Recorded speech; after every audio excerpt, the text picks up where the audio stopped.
தனுசு ராசி அன்பர்களே, நிறைய பேருக்கு இந்த தனுசு ராசி அப்படின்னா ஒரு பயம் கலந்த ஒரு சந்தோஷமும் இப்போ இருந்துட்டு தான் இருக்கும். சார் என்ன சார் ராசி பலனை பார்க்குறது கூட விருப்பம் இல்லை சார், கடந்த ஒரு 2-3 வருடங்களாக படாத பாடுபட்டோம் சார் அப்படின்னு நினைப்பீங்க. நிறைய பேருக்கு இந்த சார்ட் தெரியறதில்ல. இப்போ உங்களுக்கு நடந்த கஷ்டங்கள் எல்லாமே ஒரு 3 வருடம் 2 வருடத்துக்கு முன்னாடி விருச்சிக ராசிக்கு நடந்திருக்கும்.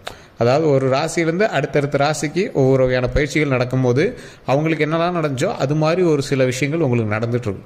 அதே மாதிரி நடக்குது அப்படின்னு சொல்ல போனால் அதே மாதிரி நடக்காது, ஆனால் அந்த சின்ன சின்ன கஷ்டங்கள் உங்களுக்கு வந்திருக்கும். ஸோ அந்த மாதிரி விருச்சிக ராசிக்கு நடந்த சில விஷயங்கள் தான் இந்த தனுசு ராசிக்கு இப்போ நடந்திருக்கு. அதுமே என்னெல்லாம் நடந்திருக்கு, அந்த விஷயங்கள் எதெல்லாம் உங்களுக்கு இதுக்கு மேலே சரியாகும் அப்படிங்கிறது பார்க்க போகிறோம். பிடிக்காத கல்யாணம், பிடிக்காத குழந்தை, பிடிக்காத லைஃபு, பணம் அதிகமாக செலவு பண்ணுறது, குடும்பத்துக்கோசரமே லைஃப்பை சாக்ரிஃபைஸ் பண்ணுறது, இப்படியே போயிட்டு உங்களோட வாழ்க்கை இனி எப்படி இருக்க போகுது அப்படிங்கிறத இந்த வீடியோவில் பார்க்க போகிறோம். நிறைய பேர் தனிப்படையான ஜோதிடம் பார்க்கணும் அப்படின்னு ஆசைப்படுறீங்க. கீழே டிஸ்கிரிப்ஷனில் காண்டாக்ட் நம்பர் டீட்டெயில்ஸ் கொடுத்துருக்கோம். ஸோ அதில் பார்த்திங்கன்னா ஒரு பிரபல ஜோதிடனுடைய நம்பர் இருக்குது. அவர் நிறைய ஜோதிடர்களுக்கு ஆசான். அது மட்டும் இல்லாமல் அரசியல் பிரமுகர்களுக்கு, மிகப்பெரிய அரசியல் பிரமுகர்களுக்கெல்லாம் அவர் தான் ஜோதிடம் பார்த்துட்ருக்காரு. சயின்டிஃபிக்கலாக அது மட்டும் இல்லாமல் எந்த மாதிரி பண்ணால் எந்த விஷயம் சரியாகும் அப்படிங்கிறத நல்ல ஒரு அறிவியல் உள்நோக்கத்தோடு அந்த ஆஸ்ட்ராலஜியை பார்த்து சொல்கிறாரு. இது மட்டும் இல்லாமல் நிறைய ஆக்ட்ரஸுக்கும், இப்போ இருக்கக்கூடிய பிரபல ஆக்ட்ரஸுக்குமே அவர் தான் ஜோதிடம் பார்த்துருக்காரு. நிறைய டேரக்டர்ஸுக்கும் அவர் தான் பார்த்துட்ருக்காரு. ஸோ அந்த அளவுக்கு ஒரு ஆப்டான ஒரு ஜோதிடருடைய நம்பர் கீழே கொடுத்துருக்கேன். ஒரு விஐபி ஜோதிடர், அவருக்கு நீங்கள் ஜஸ்ட் கால் பண்ணி பாருங்கள். ஒருவேளை உங்களுக்கு லக் இருக்குது அப்படிங்கிற பட்சத்தில் அவர் எடுத்து உங்களுக்கு ரிப்ளை பண்ணுறதுக்கு வாய்ப்புகள் இருக்குது. நம்மளோட ரெக்வஸ்ட்டின் அடிப்படையில் நம்மளுக்கு நம்பர் கொடுத்துருக்காரு.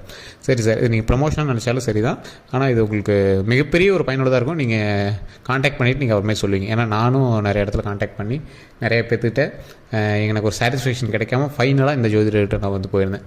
சரிங்க சார், இப்போ நம்ம இந்த முக்கியமான விஷயத்துக்கு வரலாம். தனுசு ராசிக்கு, இந்த தனுசு ராசியில் கடந்த ஒரு 3 வருடங்கள் அதுக்கு முன்னாடி வரைக்கும் உங்களோட லைஃப் அவ்வளோ ஜாலியாக இருந்திருக்கும். நீங்கள் தான் ராஜா. உங்களோட லைஃப்பில் நீங்கள் என்ன நினைக்கிறீங்களோ அதை பண்ணியிருப்பீங்க. உங்களுக்கு பிடிச்ச மாதிரி வாழ்ந்துருப்பீங்க. உங்களுக்கு என்னெல்லாம் தேவையோ அது எல்லாத்தையும் நிறைவேற்றிருப்பீங்க. செலவுகள் இருக்குது, பணங்கள் இருக்குது, ஏதோ இருக்குது, அது எல்லாமே உங்களுக்கு பிடிச்ச மாதிரி அதை நீங்கள் வழி நடத்திருப்பீங்க. உங்களோட ஃபேமிலியவே நீங்கள் தான் தாங்கி நிறுத்திருப்பீங்க. உங்களுக்கு வீடு கட்டணுமா, நிலம் வாங்கணுமா, ஃபேமிலியை பார்த்துக்கணுமா, நீங்கள் ஆணாக இருந்தாலும் சரி பெண்ணாக இருந்தாலும் சரி, நீங்கள் தான் அதுக்கு ஒரு மிகப்பெரிய தூணாக அமைஞ்சிருப்பீங்க. அந்த தூண் தான் அந்த ஃபேமிலியை காப்பாற்றி தாங்கிட்டு இருக்கிற ஒரு மிகப்பெரிய ஒரு இரும்பு பிடியாக நீங்கள் இருந்திருப்பீங்க. அப்படி இருக்கும் பட்சத்தில் திடீர்னு உங்களுக்கு ஒரு சின்ன மாற்றம் ஏற்பட்டிருக்கும். உங்களுக்கே உங்களோட மைண்டே அது மற்றவங்க வழியும் குறை சொல்ல முடியாது. இந்த விஷயத்துக்கு நான் ஓகே சொல்லாமல் இருந்திருக்கலாமோ, இந்த விஷயத்தை நான் செய்யாமல் இருந்திருக்கலாமோ அப்படிங்கிற மாதிரிலாம் நீங்கள் மைண்டில் யோசிச்சுட்டே இருந்திருப்பீங்க. அதன் தொடர்ச்சியாக நிறைய கஷ்டங்களையே அனுபவிச்சிருப்பீங்க. என்னடா பண்ணுறது அப்படின்னு தெரியாத மாதிரி ஒரு லைஃபுக்குள்ளே உள்ளே போந்திருப்பீங்க. அந்த லைஃப்பில் பல கஷ்டங்களை அனுபவிச்சது மட்டும் இல்லாமல் உடல் ரீதியான மன ரீதியான பல இன்னல்களை சந்திச்சிருப்பீங்க. இந்த ராசியை பொறுத்த வரைக்கும் இப்போ அந்த சனிப்பயிற்சியினுடைய ஒரு காலகட்டத்தில் நீங்கள் எப்படி தாங்கியிருப்பீங்க அப்படின்னா, குடும்பத்திற்கு அதிகமான பொருள் செலவுகள், பணச்செலவுகள், மன உளைச்சலும், அது மட்டும் இல்லாமல் உடல் ரீதியான உபாதைகளும் அதிகமாக ஏற்பட்டிருக்கும். ஏதோ ஒரு காரணத்தினால நீங்களே பார்த்திங்கன்னா ஒரு 2-3 நாட்கள் ஹாஸ்பிட்டல் அட்மிட் ஆகிருக்கக்கூடிய ஒரு நேரமும் உங்களுக்கு முடிஞ்சிருக்கும். அதே மாதிரி உங்களோட தாய் தந்தையருக்கோ இல்லை உங்கள் உடன் பிறந்தவர்களுக்கோ, உங்களோட கணவருக்கோ, மனைவிக்கோ, யாரோ ஒருத்தருக்காக நீங்கள் ஹாஸ்பிட்டலில் இருக்கிற மாதிரி ஒரு தருணமும் உங்களுக்கு வந்திருக்கும்.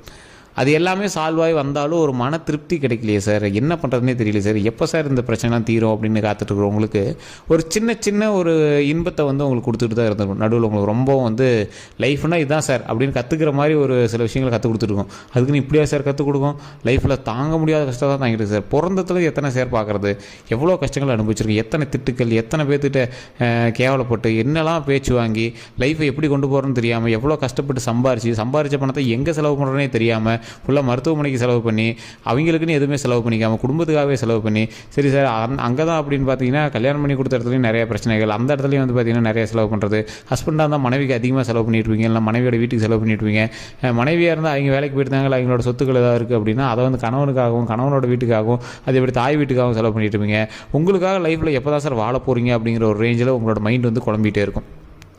இது மட்டும் இல்லாமல் பல இன்னல்களை தாண்டி இந்த ராசி இருந்தாலும் இன்றைக்கும் அவங்களோட குடும்பத்தை கைவிடாத ஒரு மிகப்பெரிய ஒரு தாய்மை உள்ளம் கொண்ட ஒரு ராசி இதுதான்.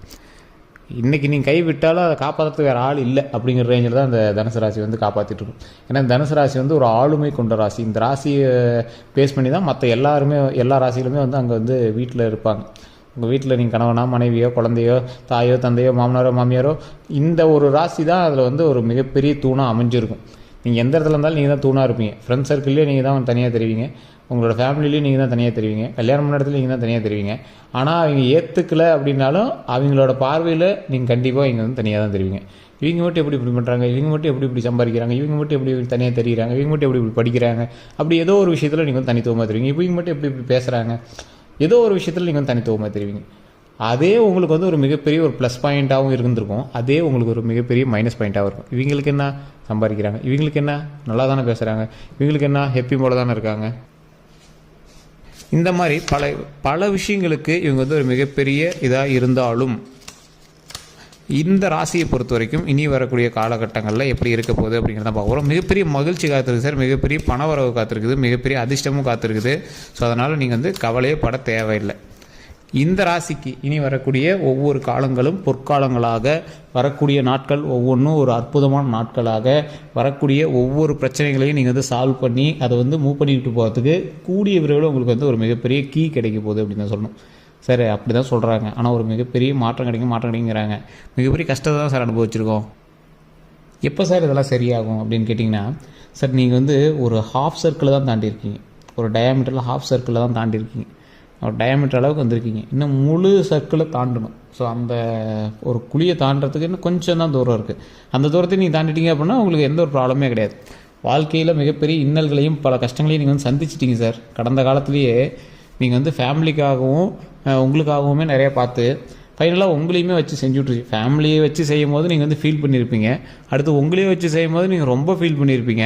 இந்த மாதிரி உங்களோட கஷ்டத்தை எல்லாத்தையும் மூவ் பண்ணி விட்டுருச்சு. இதுக்கு மேலே ஒரு மகிழ்ச்சியான தருணம், உங்களுக்குன்னு ஒரு வாழ்க்கை, உங்களோட லைஃப்பில் உங்களுக்கு பிடிச்ச மாதிரி அந்த வாழ்க்கையை மாற்றி உங்களுக்கு தகுந்த மாதிரி அந்த லைஃப்பை கொண்டு வந்து அந்த லைஃப்பில் இனி வரக்கூடிய நாட்களில் மிகப்பெரிய நன்மைகளை கொடுத்து அந்த நன்மைகள் மூலமாக உங்களை மகிழ்ச்சிக்கு உள்ளாக்கி கொஞ்சம் கொஞ்சமாக சிரிப்பு வர வைக்கிறது. இப்போ நீங்கள் சிரிக்க ஆரம்பிச்சிங்கன்னா கூட சடனாக சிரிக்க முடியாது, கொஞ்சம் கொஞ்சமாக தான் சிரிப்பு உருவாக்கும். நீங்கள் ஒரு இப்போ இருக்கிற நிலைப்பாட்டில் சிரிக்கிறதே பெரிய விஷயம் சார் அப்படின்னு நினைக்கிற அளவுக்கு தான் நீங்கள் வந்துட்டு இருப்பீங்க. சின்ன சின்ன விஷயங்கள் சார், தொழிலில் ஓரளவுக்கு லாபம் இருந்தால் ஏதாவது கொஞ்சம் சாட்டிஸ்ஃபை பண்ணலாம். ஆஃபீஸ்க்கே போக முடியாமல் முடக்கி வச்சுருக்கு சார். ஆனால் ஏதோ ஒரு வகையில் பணம் வர வந்துட்டுருக்கு, வந்த பணமும் வேறு ஏதோ ஒரு வகையில் செலவாகிட்டுருக்கு சார். என்ன பண்ணுறதுனே தெரியல சார். ஒர்க் ஃப்ரம் ஹோமு, அப்படி இல்லைனா தொழிலில் வந்து முடக்கமாக இருக்குது, ஏதோ பிஸ்னஸில் கொஞ்சம் முடக்கமாக இருக்குது, ஏதோ ஒரு வகையில் சின்ன சின்ன ஒரு தடைகள் இருந்துகிட்டே இருக்குது சார். அதை கரெக்டாக ஒரு லாபமாக மாற்ற முடியல சார். எது செய்யணும்னு நினச்சாலும் ஏதோ ஒரு சின்ன சின்ன தடைகள் வந்துட்டு தான் இருக்குது. அப்படியே ஏதாவது சரி இதெல்லாம் சரி பண்ணிக்கலாம் அப்படின்னு நம்ம மைண்டு ஃப்ரீயானா தான் சரி பண்ண முடியும் அப்படின்னாலும் இந்த ஃபேமிலியோட இஷ்யூ வந்து நம்மளை தடுக்குது சார் அப்படிங்கிறவங்க தான் இந்த தனுசு ராசிக்காரர்கள். சார் கவலையே படாதீங்க. இப்போ நீங்கள் தனுசு ராசிக்காரங்க வீடியோஸ் வந்து அதிகமாக பார்த்துருப்பீங்க. காரணம் என்ன அப்படின்னா எங்களுக்கு அவ்வளோ கஷ்டங்கள் வீட்டில் இருந்திருக்கும். இப்போ நான் சொன்ன விஷயங்கள்லாம் உண்மை அப்படின்னா மறக்காம கமெண்ட் செக்ஷன் போயிடுங்க. இவங்களுக்கு உடனே எந்த விஷயமும் சரியாகாது. ஏன்னா எல்லாம் உடனே சரியாயிரும் அப்படின்னு சொன்னோடனே அப்பாடா இவங்க தான் நல்லா சொல்கிறான், அவன் தான் நல்லா ஜோசிக்கார் அப்படின்னு நிறைய பேர் நம்பிட்டு இருப்பீங்க. இப்போலாம் ஒன்றுமே கிடையாதுங்க, கொஞ்சம் கொஞ்சமாக தான் சரியாகும். காலத்தின் அளவுகோல்னு ஒன்று இருக்குது. நீங்கள் அதான் முன்னாடி சொன்னால, முன்னாடி ராசி விருச்சிக ராசி, அவங்க எவ்வளோ அனுபவிச்சாங்களோ அந்த அளவுக்கு அந்த அளவுகோல் படி நீங்கள் அனுபவிச்சிருப்பீங்க. 7.5 வருஷத்தில் 2.5 வருஷம் 2.5 வருஷம் ஒரு 2.5 வருஷம் சென்டர் 2 வருஷத்தில் கண்டிப்பாக நீங்கள் வந்து மிகப்பெரிய இன்னல்களை சந்திச்சிருப்பீங்க. முன்னாடி 2 வருஷம்னா பின்னாடி 2 வருஷம், அதில் ஏதோ ஒரு பார்ட் வந்து உங்களை வச்சு செய்யும். ஸோ இதுதான் வந்து சனி பயிற்சியினுடைய மிகப்பெரிய ஒரு விஷயம் அப்படின்னே சொல்லலாம். அது மாதிரி இந்த ராசிக்காரர்களை பொறுத்த வரைக்கும், தனுசு ராசிக்காரர்களை பொறுத்த வரைக்கும் இவங்களுக்கு வந்து முருகனினுடைய துணை எப்போவுமே இருக்கும். ஸோ இந்த தனுசு ராசி ஒரு முருகனினுடைய ஒரு ஆசி பெற்ற ராசி அப்படின்னே சொல்லலாம். ஸோ அதனால் நீங்கள் கவலைப்பட தேவையில்லை. குலதெய்வ வழிபாடு கண்டிப்பாக ஒரு மிகப்பெரிய பலத்தை கொடுக்கும். தனுசு ராசி பொறுத்த வரைக்கும் நீங்கள் ஃபேமிலி சர்க்கிள்லேயே தான் இருப்பீங்க. ஆனால் நிறைய இடத்துல இடமாற்றம் வந்துகிட்டே இருக்கும். தொழில் ரீதியாகவும் ஏதோ ஒரு விஷயத்தில் இடமாற்றம் வந்து பண்ணிகிட்டே இருப்பீங்க.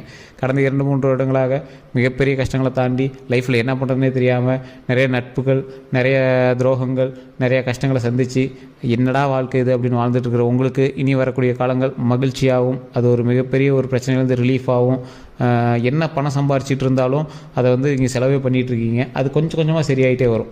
ஏன்னா உங்களோட தாய் தந்தை இருக்குது, உங்களோட மாமனார் இருக்குது, கணவனுக்கு மனைவிக்கு இல்லை குழந்தைகளுக்குன்னு ஏதோ ஒரு வகையில் வந்து உங்களுக்கு வந்து செலவு பண்ணிகிட்டே தான் இருப்பீங்க. மருத்துவ செலவுகள் அதிகமாக பண்ணிகிட்டு இருந்திருப்பீங்க. இப்போ நீங்கள் இந்த போன வேறு வருஷத்துலையோ இந்த வருஷத்துலையோ நீங்கள் சம்பாரித்த பணத்தை ஃபுல்லாக கால்குலேட் பண்ணி அதில் அதிகமாக செலவு பண்ணது அப்படின்னு பார்த்தீங்கன்னா மருத்துவத்துக்காக செலவு பண்ணிடுவீங்க. உங்களுக்கோ இல்லை வேறு யாருக்கோ மருத்துவத்துக்காக செலவு பண்ணிடுவீங்க. இந்த தனுசு ராசியை பொறுத்த வரைக்கும் நீங்கள் அடித்து சொல்கிறோம், நீங்கள் வந்து எழுதி வச்சுருப்பீங்க. அந்த எழுதி வச்சுருப்பீங்களா கணக்கு, அந்த கணக்கு எடுத்து பாருங்கள் எவ்வளோ செலவு பண்ணியிருக்கீங்க அப்படின்னு. எழுதியெல்லாம் வைக்கல சார், அந்தளவுக்கு செலவாயிருக்கு அப்படிங்கிறவங்களும் உண்மையாலுமே நீங்கள் வந்து கமெண்ட் செக்ஷனில் பதிவிடுங்க. அப்படி நடந்துச்சான்னு மட்டும் கமெண்ட் செக்ஷனில் பதிவிடுங்க. ஏன்னா அந்தளவுக்கு உங்களை வந்து வச்சு செஞ்சுருக்கு. இன்னும் கொஞ்சம் நாட்கள் அப்படியே சரி பண்ணி விட்ரும். அப்படி கொஞ்சம் கொஞ்சமாக தான் சரி பண்ணிட்டு வரும். ஓவராலாக டக்குன்னு டிக்கெட் அடிச்சு விடாது. ஸோ கொஞ்சம் கொஞ்சமாக சரி பண்ணிகிட்டே வரும். ஏன்னா இப்போ நீங்கள் பட்டுற வரைக்கும் நல்லா வச்சு செஞ்சு விட்டுருச்சு. இன்னும் ஒரு 2-3 வருட காலங்கள் வந்து கொஞ்சம் ரிலாக்ஸாக தான் விட போகுது. நீங்கள் பட்டுட்டீங்க அப்படின்னா, கஷ்டத்தை வந்து தாண்டிட்டீங்க அப்படின்னா கொஞ்சம் ரிலாக்ஸாக விடும். இல்லை சார் அப்படிலாம் ஒன்றும் இல்லை அப்படிங்கிறீங்களோ அடுத்த 2.5 வருஷம் தான் உங்களுக்கு கொஞ்சம் பார்த்து நீங்கள் வந்து பக்குவமாக இருக்க வேண்டிய ஒரு 2 வருஷமாக இருக்கும். சரி சார், இது எல்லாம் ஓகே. இனி வரக்கூடிய காலங்களில் நல்லாயிருக்குன்னீங்களா? அது யாருக்கும் நல்லாயிருக்கும்? தனுசு ராசியை பொறுத்த வரைக்கும் ஏற்கனவே கொஞ்சம் கஷ்டங்கள் பட்டிருக்குன்னு சொன்ன பார்த்தீங்களா, அந்த 2 வருஷம் நல்லா படாத பாடு படுத்திருச்சுன்னு சொன்ன பார்த்தீங்களா, அவங்களுக்கு எல்லாத்துக்குமே இனி வரக்கூடிய 2 வருஷம் கழுத்தை இறுக்கி பிடிச்சிருந்த கையை ரிலாக்ஸாக விட்ற மாதிரி. என்ன தான் டக்குன்னு கையை எடுத்தோடனே ரொம்ப ரிலாக்ஸ் ஆகனாலும் ஒரு ரிலாக்ஸேஷன் தெரியும் பார்த்தீங்கன்னா, அந்த ரிலாக்ஸேஷன் கண்டிப்பாக இருக்கும். அவங்களுக்கு பண வரவுகள் இனிமேல் இன்க்ரீஸ் ஆகிட்டு தான் இருக்கும், அது ஒன்றும் ப்ராப்ளம் கிடையாது. அதற்கேற்ற செலவுகள் இருந்துட்டு தான் இருந்தது, அது பழசை கம்பேர் பண்ணும்போது ஓரளவுக்கு பரவாயில்லையாக இருக்கும். நீங்கள் வாகனத்தில் கவனமாக இருக்கும், உடல் சம்மந்தப்பட்ட விஷயத்தில் ரொம்ப கவனமாக இருக்கணும், குழந்தைகள் சம்மந்தப்பட்ட விஷயத்தில் கொஞ்சம் ரொம்பவே கவனமாக இருக்கணும், தூக்கமின்மை அதிகமாக ஏற்படும், டாக்குமெண்ட் சம்மந்தப்பட்ட பிரச்சனையில் கொஞ்சம் பார்த்து இருக்க வேண்டிய நேரமும் இருக்குது. ஃபேமிலியில் சண்டை அந்த மாதிரி விஷயங்கள் இருக்குது அப்படின்னா ரொம்பவே பார்த்துருங்க. ஃபேமிலி சண்டை வந்து கொஞ்சம் நீங்கள் மனசு அது இதுன்னு சின்ன விஷயங்கள்னால கடுமையான வார்த்தைகள்னால தாக்கப்படக்கூடிய செயல்களும் இருக்கிறதுக்கான வாய்ப்புகள் அதிகமாக இருக்குது. ஸோ அதனால் அந்த விஷயத்தில் மட்டும் கவனமாக இருந்தீங்க அப்படின்னாவே போதுமானது. மற்றபடி உங்களுக்கு எந்த ப்ராப்ளம் கிடையாது. முருகரே போச்சு அப்படின்னு மறக்காம கமெண்ட் செக்ஷனில் மட்டும் டைப் பண்ணிவிட்டு கண்டிப்பாக நீங்கள் ஃப்ரீ டைமில் வீட்டில் இதை வந்து சொல்லி பாருங்கள், மிகப்பெரிய ஒரு நன்மை உண்டாகும். நன்றி நண்பர்களே. கண்டிப்பாக இது நீங்கள் வீடியோ பார்த்துருந்தீங்க அப்படின்னா உங்களை நண்பர்களுக்கு ஷேர் பண்ணுங்கள். இந்த வீடியோவை நீங்கள் சேனலில் பார்க்குறீங்க அப்படின்னா சப்ஸ்கிரைப் பண்ணிக்கோங்க, ஃபேஸ்புக்கில் பார்க்குறீங்கன்னா ஃபாலோ பண்ணிக்கோங்க. எல்லோருக்கும் நன்றி நண்பர்களே.